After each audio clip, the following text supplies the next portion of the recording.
Good afternoon, welcome back. This is Saima. If you haven't met me before, I'm a nurse from Southeast England. In today's video, I'm going to talk about investing in yourself, how as a person, how as a teenager, you can invest in yourself and have a better future, or have a better bright future, I would say. Okay, so this is all we are going to talk about, because as Pakistani, our youth generation, specifically I'm going to mention about them, like we don't get enough education, we don't get enough guidelines to improve ourselves, to improve our future. So I think there is a lack in the education system, and there is also a factor that our families or our seniors or our parents, I would say, like we are not well educated to educate our kids. So I think we as a millennials, we can make a difference by educating themselves on the social media. I've seen like a lot of people, a lot of our Pakistani YouTubers or the TikTokers, they spend whole lot of time on the TikToks, on the YouTube, but they don't get that feeling that they are there on the mainstream, they are there in the social media. So all the people, all our youth generation, they are always watching them. So they are the one who can spread the message of they can spread a message to teach people or to encourage people to invest in themselves, or work or study. So I think if we, whatever we see on social media, it has an impact in our mind, it has an impact on our life, not in life in general, but in our mind, that we get to listen, and we pay attention. And that time, most of the times when you are watching social media, you'll be on your phone and there's no one to disturb you mostly. So all of your attention, all of your brain is on the for example, if you're watching a TikTok, your brain, your mindset is just there. Okay, because you probably have seen, like if we start to scroll down on social media, for example Facebook, TikTok, or YouTube shorts, we never stops do we? Okay, so yeah, so what I was saying, the content creators nowadays, they just keep on showing their family and earning money. That's okay. If that's their passion, they can do that, no problem.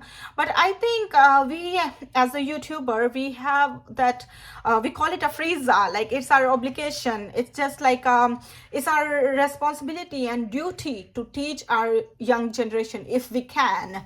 Okay, on the social media, maybe we can highlight some bits, or make a campaign that will encourage them to study, to work on themselves. So okay, let's keep it aside. So in this video, I'm going to talk about investing in yourself, in yourself as a teenager, as a young girl or a boy, if you are still in schools or colleges. I think this video is for you. When I was becoming a nurse, I was still like very young that time.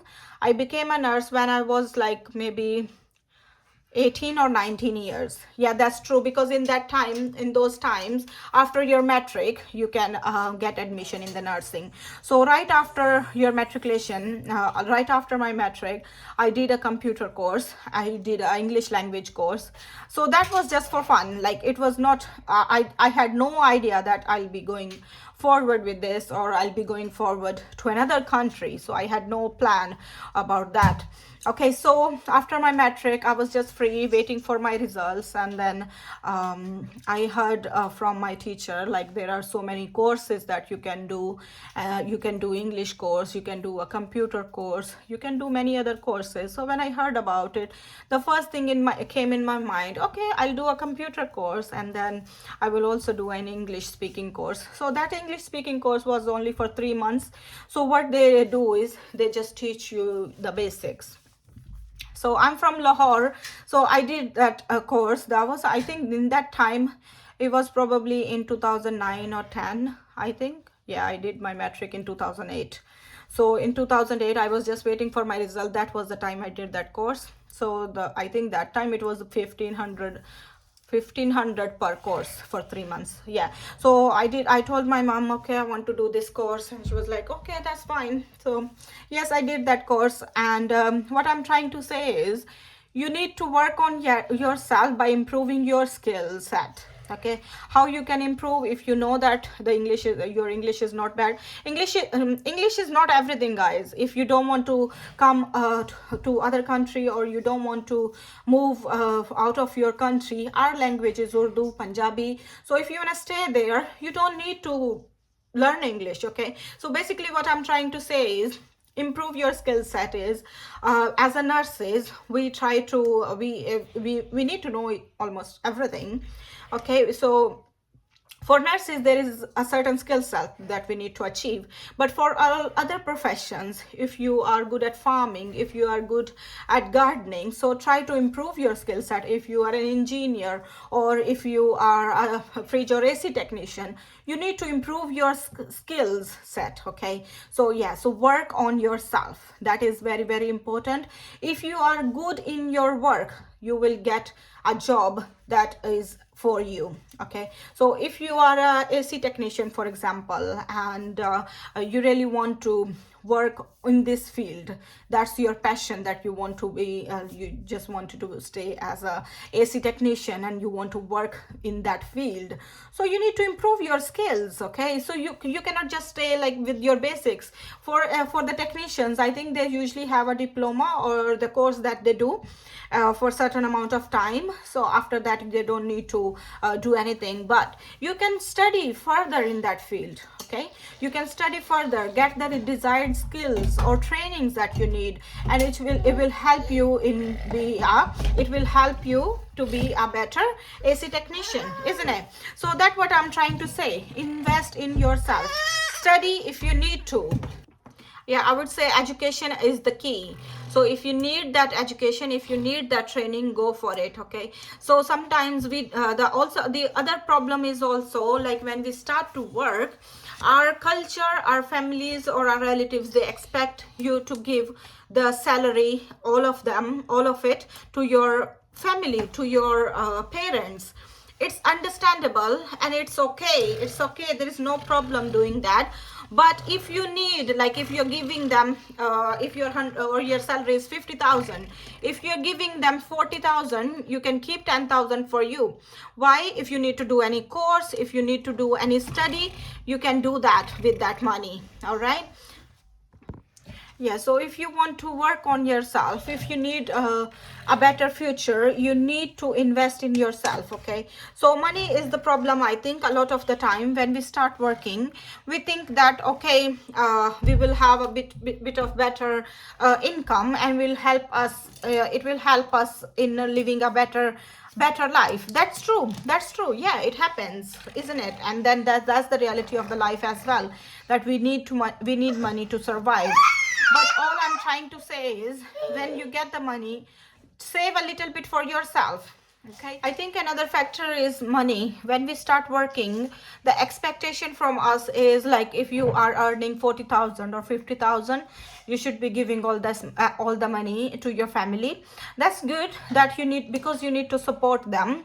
But if you can save maybe 10,000 for yourself, if you need to do a course, if you need to do a little bit study for yourself, for your better future, I think it's worth giving it a go. It's worth doing it, because later on in your life, you can earn better if you have the skill sets, if you have the training.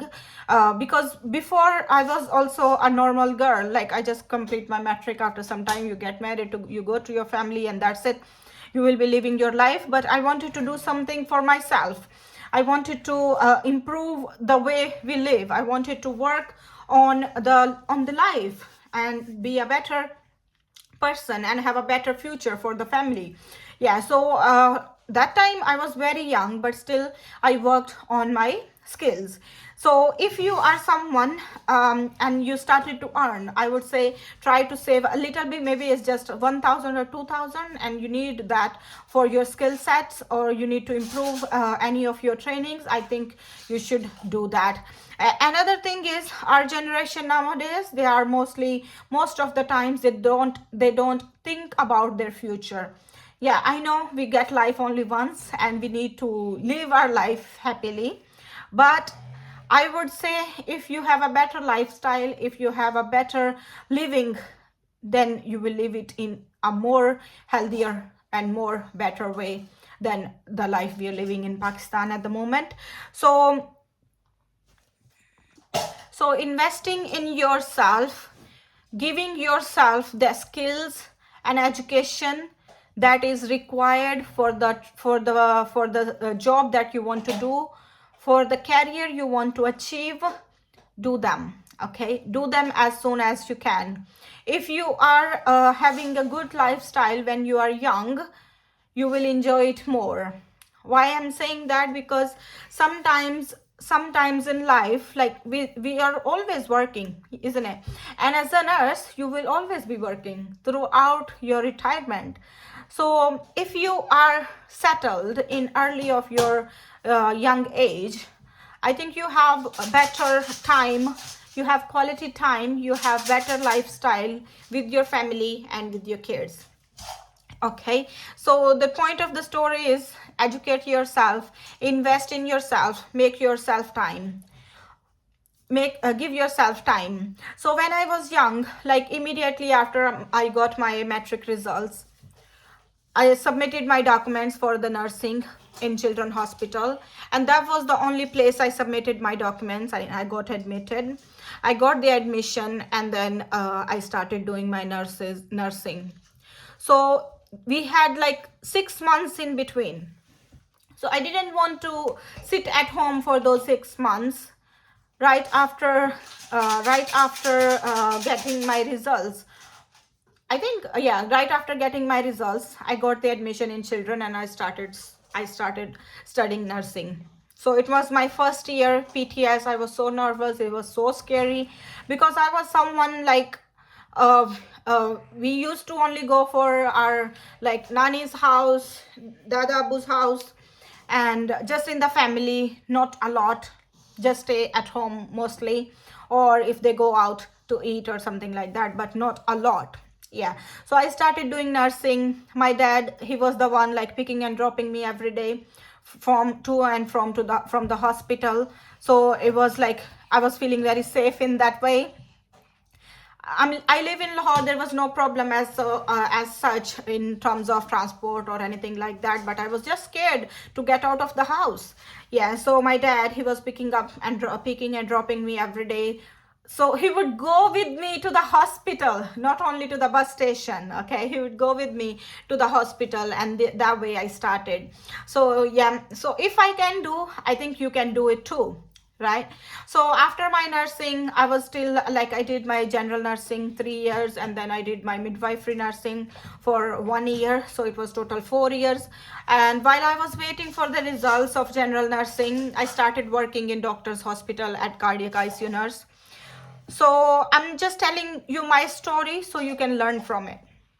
Okay, so I started working in cardiac ICU, and that was like my first job after doing the graduation. So I was working as a cardiac ICU nurse. I worked there for almost like 2 years, 2.5 years, and it was really good. I really enjoyed it. It was like best thing to do. I mean, we get to get the study not days but hours. Okay, so from the start of the shift, like for 30 minutes or 1 hour, they educate you about the arrhythmias, about the medications, and we were having the tests as well. So it was really good. I mean, my experience in doctor's hospital in cardiac ICU, it was amazing, no doubt whatsoever. So that was my first job after doing my nursing. So I was working there, and from there, like I used to see a lot of patients, like they're well educated, they are from good families, even some people from the media, they were coming there. So I used to talk with people a lot, and I used to ask them like, what is the best thing to do, how you reach to this point. And then I used to have like patients, they were coming from abroad, they were coming from somewhere else to come. They would come there, have their treatments, they would come there, have their heart what do you call it, bypass grafting, they will have the valve replacement, things like that. So like we had really well-known patients there. So that what inspired me. That what inspired me. So I spoke to one of the patients. I was talking to him and I asked him what is the best thing to do, and then he was like really a senior, so he told me what is life in Pakistan and what is life in the other countries. So I got really inspired. So from there I started to work on it. It just came in my mind, okay, maybe I can step out of the country and have a better future, my family have good earning, and also it will enhance my skills as well. So while working there, I started preparing for DHA. DHA is the Dubai Health Authority license that you need to work in Dubai. Okay, so for if you want to work in United Arab Emirates, you need DHA. For Dubai, there is HAD for Abu Dhabi, and some other states as well, they have different kind of tests that you need to do. So yeah, I started preparing for DHA. So I didn't know what to do. I had no idea how to start for DHA. So I started talking with my colleagues. I started watching YouTube videos, but the YouTube was not in. I think I did not watch YouTube videos in that time. I think I spoke to one of the doctors because I heard from someone that he's going to go to Dubai. So I asked him, doctor, do you want to go to Dubai? And he was like, yeah, I'm preparing for DHA. So that's how it started. So like I started studying for the DHA. I didn't know how to find the study material, where to start from, because you are just there, like in Lahore, Pakistan, you are just there. I mean, you're working your job, you're doing your job, you go home, have your food, get some time with your family, and go to sleep and come back to work again tomorrow. So that was my lifestyle. So I didn't know. That was the struggle I had. In Pakistan, we don't have any institution. If someone wants to go out from the country, there is no guidance. There is no help at all. So I felt like I'm the only one going for Dubai. Am I the only nurse who is going out of the country? So you can feel, you can see that the level of the illiteracy we have, and level of the like lack of the institutions in Pakistan. So there was no one available to guide me. Where should I start from, or what should I do?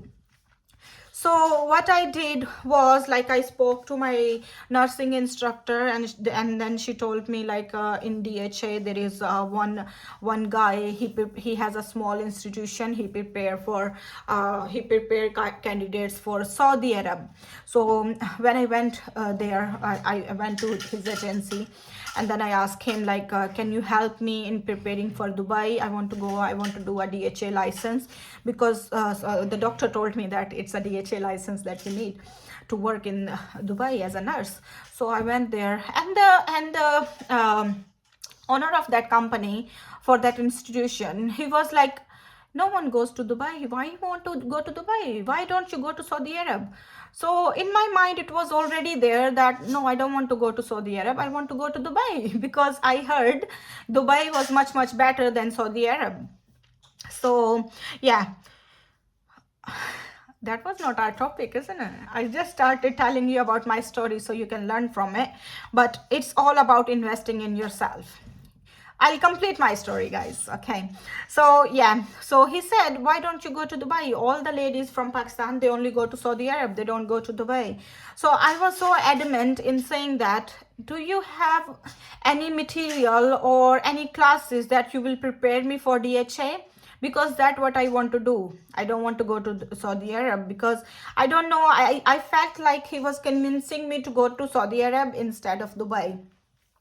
So okay, so that was that was the point. That was the one institution only I could find in Lahore.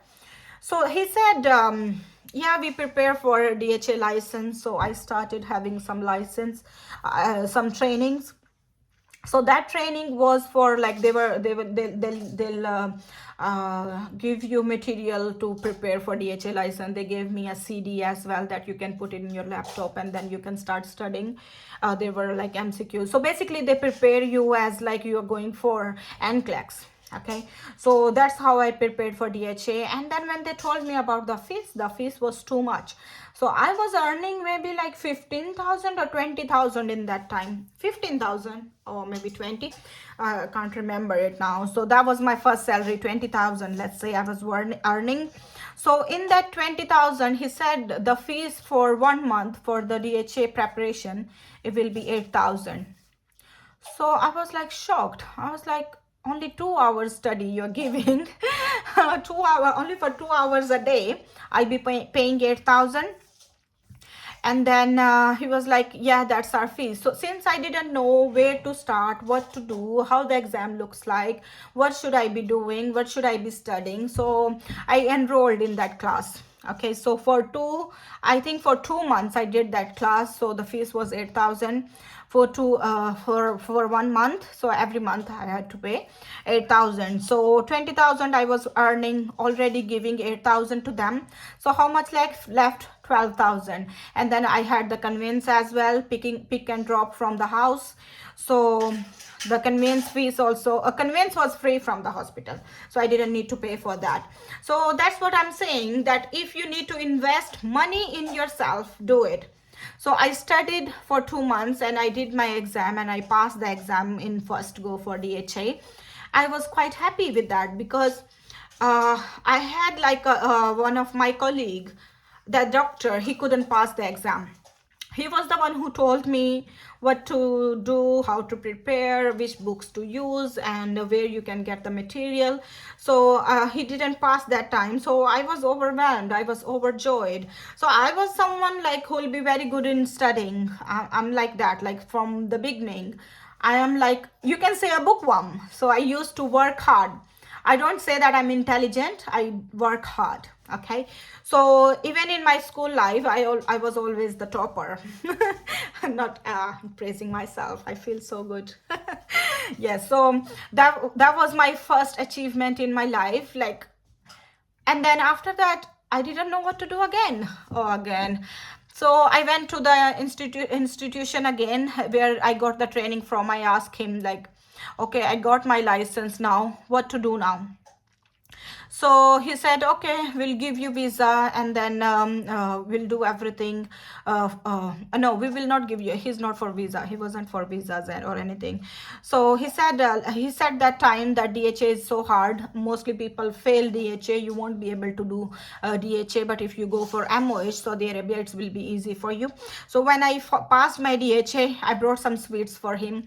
And then I said to him, these are the sweets from me. I passed my DHA as well. And then he was so glad. He put my picture on the banner as well, so he was so happy. So it's still, he said, yeah, so it is doable. It is doable, yeah, of course. So after that, he said they don't have the vacancies for DHA, so like they can only send me to Saudi Arabia. So I left that institution. I never went back there. So after that, like I was just in between, and it was so hard for us to apply for a visa, for me to apply for a visa. So I met someone in the far family friends, and then I asked the guidance about the DHA, about the visit visa. So applied for visit visa, went to Dubai, and then did an interview with a reference, and after the interview I got selected.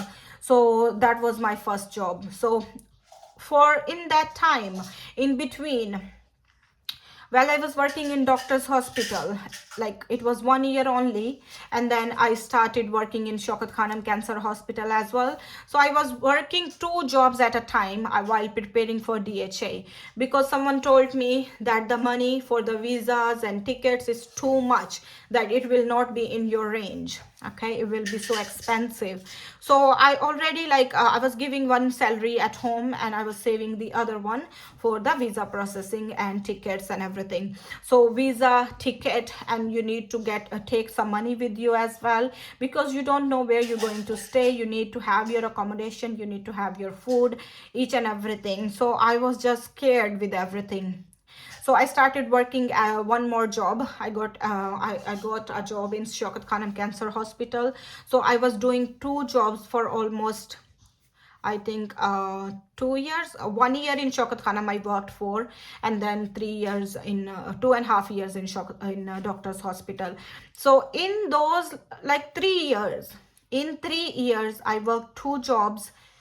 I gave myself time. I improved my skill set. I improved my knowledge. I got the license as well for DHA.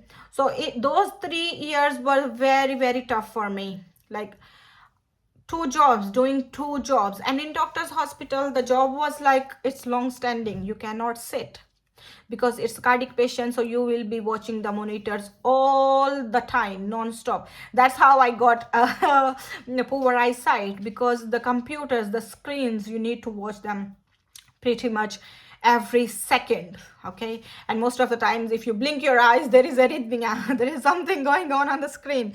So that was the toughest time of my life. Okay, I did almost 18 hours per day, and then in the rest of the time I was studying, I was sleeping.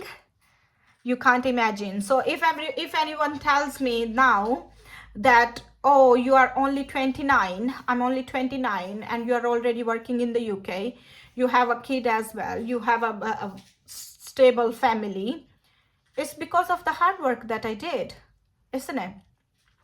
So I didn't ask my parents for single penny. I did not even ask for 10 rupees. I did all by myself. I'm still very thankful to my parents for raising me up, okay, for giving me a nice life. But all I'm trying to say is you can all do it by yourself as well. By earning, if you want to achieve something, you can do it. Okay, so I did 2 jobs. I paid for DHA license. The fees for DHA license was also 70,000 in that time. So 70,000, you can imagine. Okay, that's why I started working in Shaukat Khanum Cancer Hospital, because I wanted to get the fees.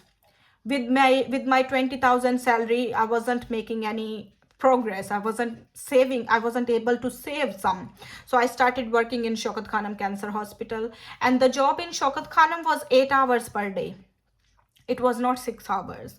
So it was a tough time. If I remember, if I think about it, it was a tough time. So after that, like in 3 years, I did so many things. That was the like toughest time of my life. When I came to Dubai, I did my I got the job like within 2 days, because I had someone who referred me, and then they did my interview, and I got the job. So I didn't have to struggle to get a job in Dubai. So after getting the job in Dubai, again, it's my mind. I was talking to my colleagues there. I was like, I was friends with them. So one of them was one of the lady. She was a Filipino. She moved to the UK. So I was asking her, what's the procedure? What do you do? Each and everything. So when I went to Dubai, even though I did a speaking course, I couldn't speak anything. I'm very thankful to one of the Filipino receptionist, a guy. He said, you must know English. And I didn't reply to him. So he was the one orientating me. Like he took me around to the hospital, to the clinic, and then he showed me around, and he said, like, this is our area, and this is where you're going to work. I did not say anything. All I said to him was, like, when I entered, I said good morning, and that's it. Because I was so hesitant to speak. I didn't know how to speak English. I didn't know how they communicate. What do they say to each other? And that was my first time seeing a Filipino people as well. So it was really scary, stressful. And he said to me, the one advice that he gave me, and that is the advice I will ever remember throughout my life. He said, just start speaking. Just say what you have in your mind. If you want to say yes, say it. If you want to say no, say it. He said, just say. So from that time, I started saying yes, no, or if they were asking me anything.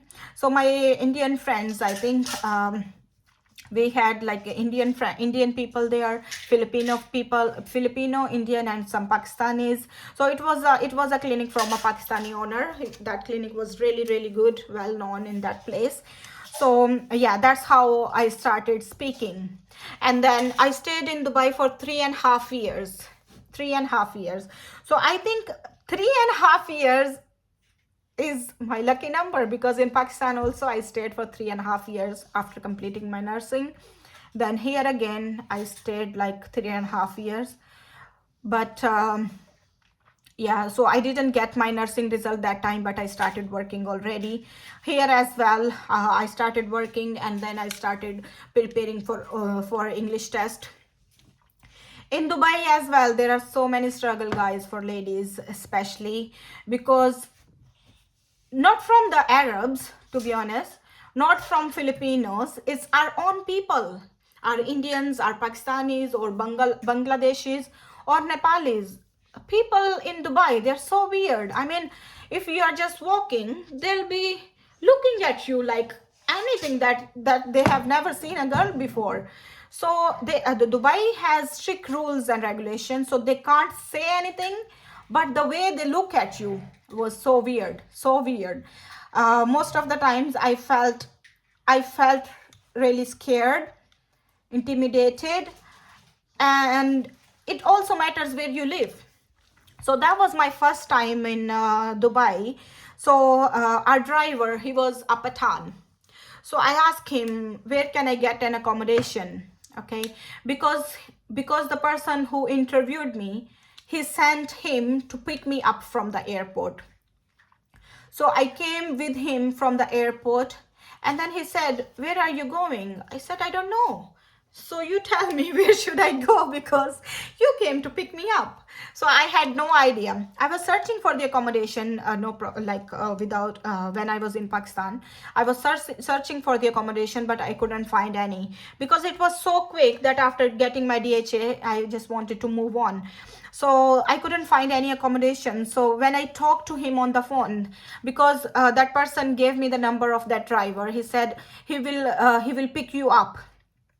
She was one of the doctors in that hospital. So she said he will pick you up, and then you can speak to him. So that was the conversation I ever had after the interview with them, and no more. So I called him and I asked him, do you have any accommodation? Where will I be staying? And like that. Because he was Pathan, he could speak my language. He could speak Punjabi, he could speak Urdu. So I asked him in my language. He said, no problem, don't worry about anything. So I was also scared, because I don't know that person, that he will be the one picking me up. But thank God everything went very well. So he dropped me to an Indian's accommodation. There were like a lot of Indian girls living there. So in one room, I think there were 8 girls. So I started living there, and then they gave me a bunker bed on the top. I sat there and I cried for hours.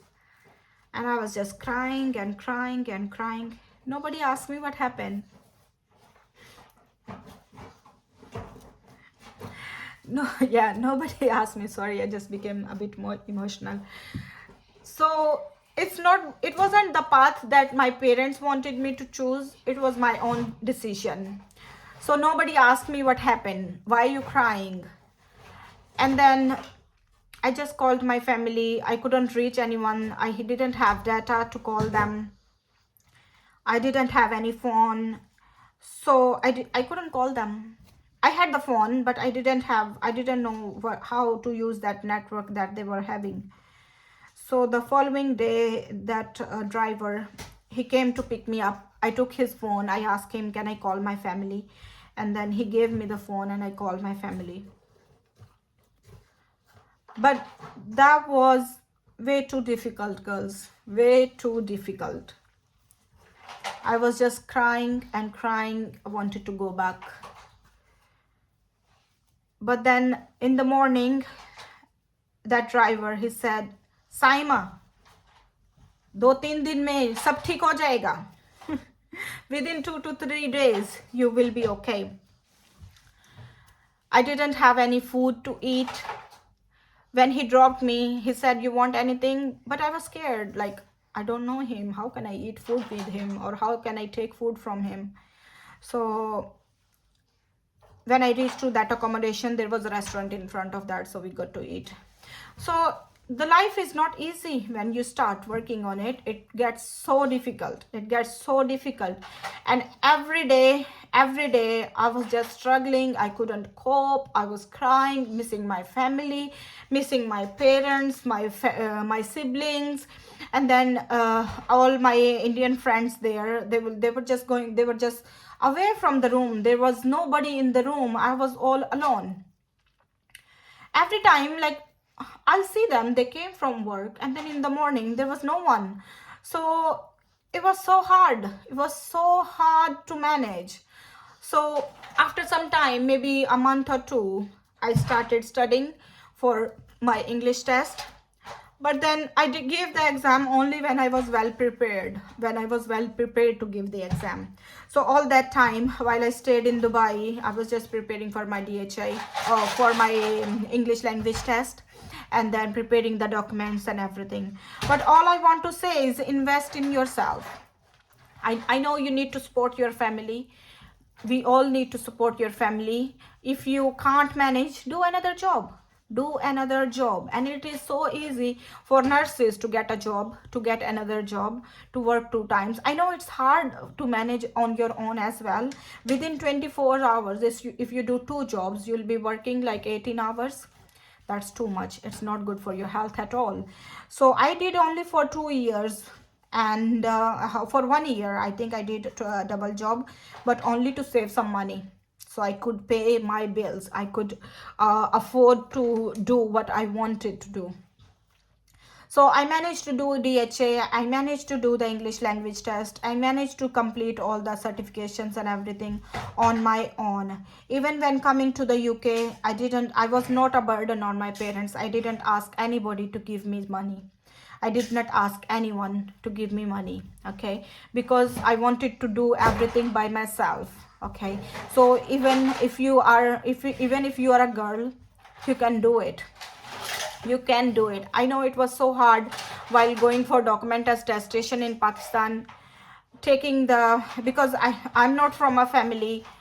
I'm not from a family who has cars or any other mode of transportation. Yes, we have a motorbike, motorcycle we call it, but my parents, both of them were working.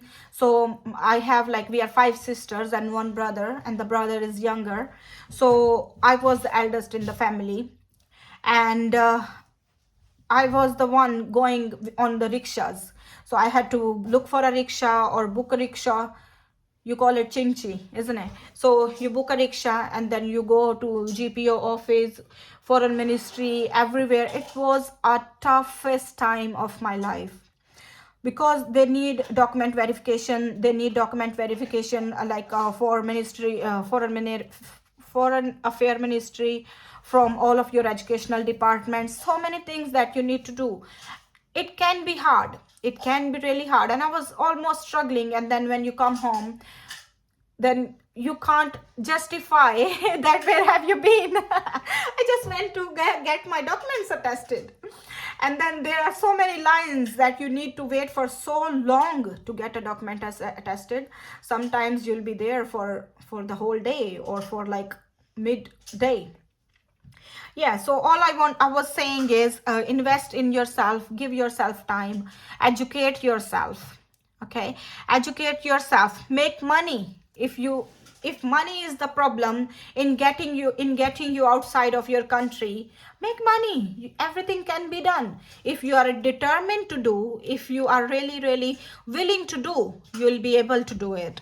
Okay, improve your skill sets, improve your education, and then in this way you will be able to support your family better as well. It's not only for you, it's not only for your kids, but you can support your family also. If you have enough resources, if you have enough money, then you'll be able to support so many other people as well. Okay, even whether you are a girl or a boy, if you're living in Pakistan, I think you need to move on. You need to do something for yourself. You need to work on your generation. You need to work for your families, okay, to have them, to let them have a better future. If you are born in poverty, you don't need to die in poverty. You can improve your future. You can have a better life, okay.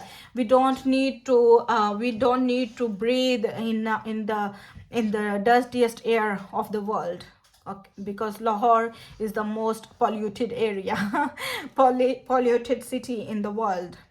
You don't need to. You don't need to die in the same situation that you were born, because if you are someone who has a passion to do something, you will be able to do it, guys. All right, that's all I wanted to say. I never wanted to share my whole journey. I mean, not in this video, it was not planned. I just wanted to make a video on improve yourself, but I think it will help a lot of people, because we as Pakistani women, ladies, we think that our job is just making home, staying in home, cooking, washing, cleaning, doing the laundry, everything, housewife, staying a housewife, and that's it.